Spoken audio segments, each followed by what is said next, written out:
The things that happen at the wages task, honestly, I really didn't expect it. Like it was crazy. It was interesting. I mean, this is one of the fewest wager task presentation that I would stay throughout and not skip any view.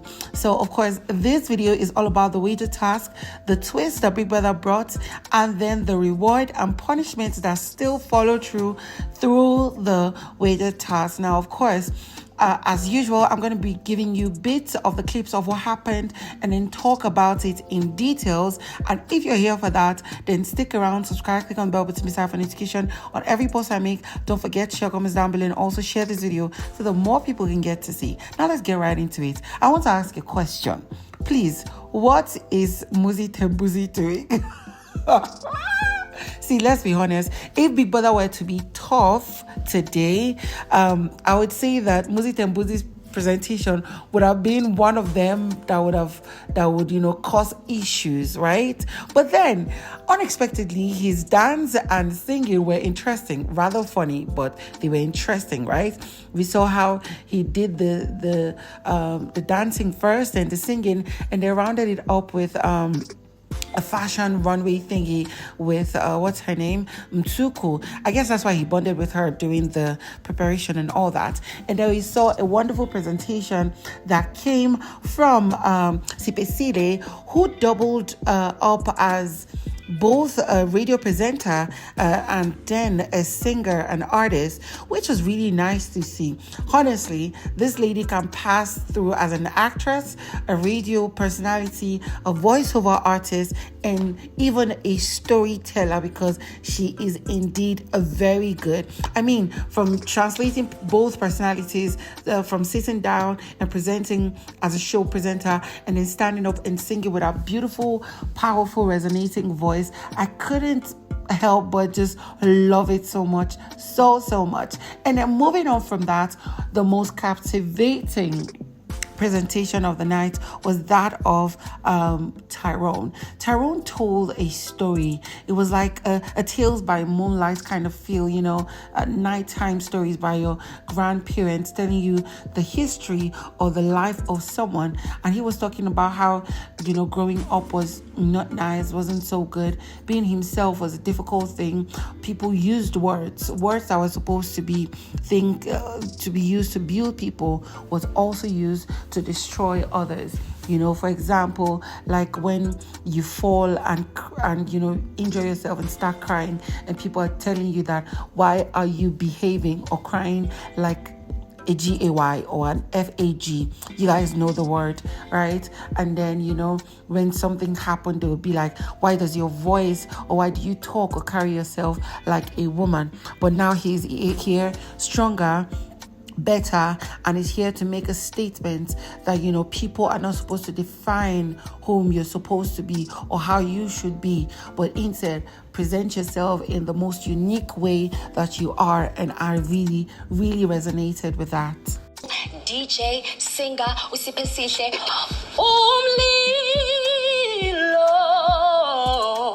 uvutanga phakathi. You are still with Roshas on the Fire Hour. About myself. So long before there were footprints on the sand, a noise could be heard in the universe. There was a fire at the center of it all. There was a young man born with a resilience, born with a passion to ensure that all would go okay and that he would reach his end goal. But there was something standing in his way. Words. Words may come as a good thing, as praises, as manifestations, as prayers. But words can come as a bad thing. Words can come in the negative impact that they have on our lives. When someone says, "Haibo, indon lento yenza mntanam," that's not meant to be done by boys. It comes when you fall down and you start to cry and somebody calls you a faggot.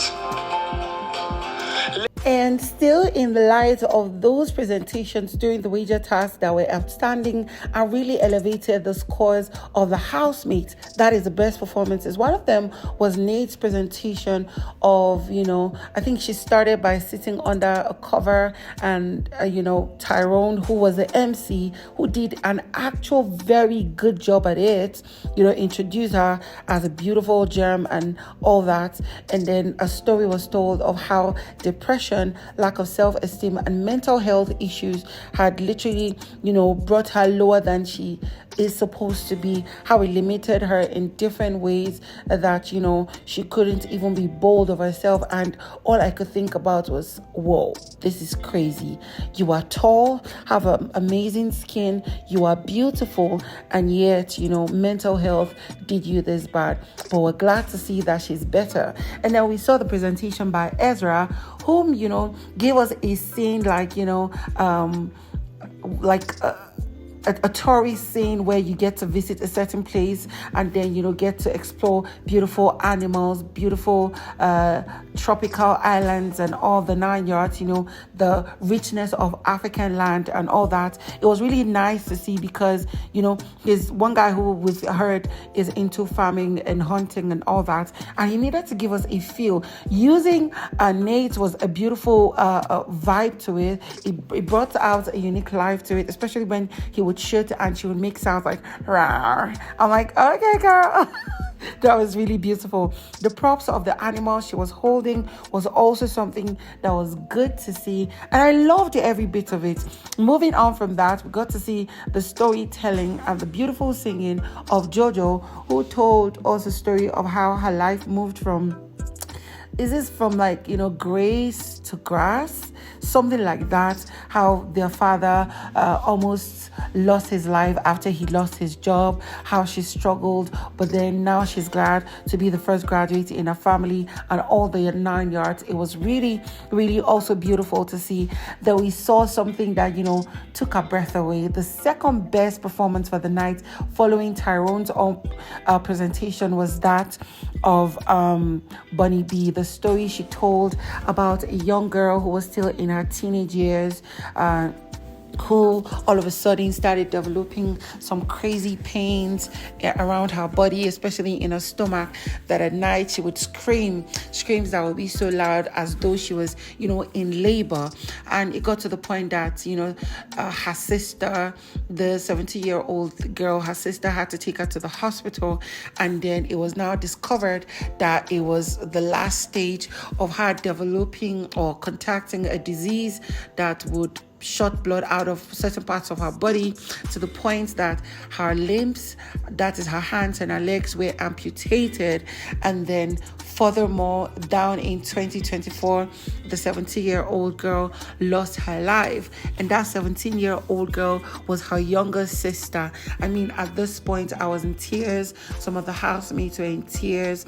Even her, the presenter, was already in tears, but she rounded up by saying that is something that has given her strength. The fight her sister fought has given her strength to be bold, to chase her dream, and to still be here in Big Brother's house. Like, at this point, all I could do was give a standing ovation and just clap for her.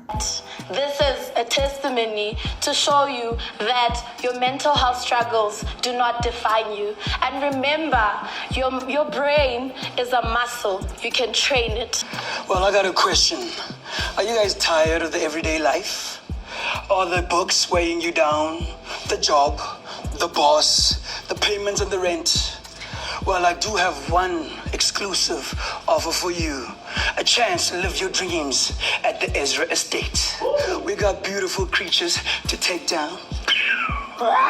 We got hiking. Life had its own way. That's when now Daddy lost his job. They try to put it out. At some point, she would scream like she was in labor.